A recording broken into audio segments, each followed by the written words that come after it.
we have this post from the president. So let's talk about it. What does it mean when he says 48 hours before all hell will rain down on them? What more do you think the U.S. is planning? And is that 48-hour window, you think, accurate? Well, if he's saying that, I think Iran needs to pay attention. It'd be very hard for him to say that and then do nothing 2 days later. So what he could do is accelerate the air attacks on Iran. He could launch an attack on Karg Island or some of the islands nearby to secure more freedom of passage on the Straits of Hormuz. He could launch a special forces attack on Pickaxe Mountain or one of the other places to try to retrieve enriched uranium. So he's got many options at his disposal to accelerate the war. You know, when we look at this post and the addition of glory be to God in the president's post, that's what makes it a little more dramatic, because it does sound like something is about to happen. And I had questioned the 48 hours only because we have heard so many times from everybody that they're not going to really forecast exactly what's going to happen or where. But now that we know, I mean, it could be sooner is what I meant by that, too. So let's talk about what's happening with the search for this operation for the missing American who was shot down. Walk us through what that search and rescue operation is looking like that we know of.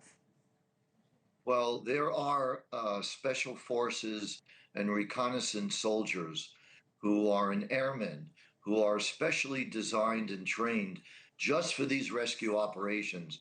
They are flying over Iran and looking to find this airman, and they are, experts in this. This is all they're trained to do. They're that specialized.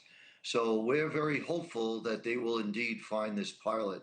But what I think is really important is understanding two things, and this is where having realistic expectations is important.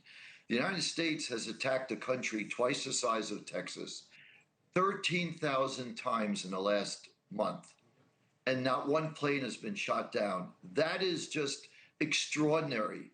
So everybody's getting upset and thinking it shows the United States is not succeeding.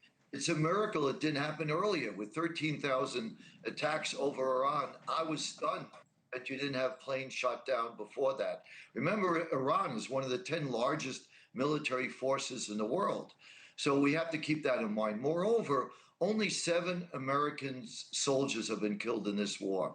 Each one is indeed a tragedy, but only 7. The other 6 that have died because 2 planes collided. For a war a month old, that's a really, really low number. So I think that people have to have more realistic expectations as to what happens in a war, and not have unrealistic expectations that make people draw, I think, wrong conclusions.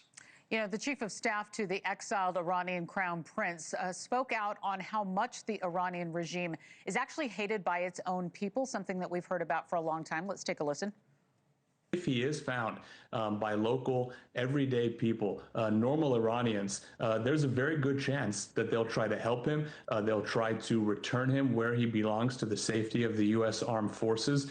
In fact, members of the team and advisors to the Crown Prince are publicly calling for the population to try to look for this airman, to try to help him.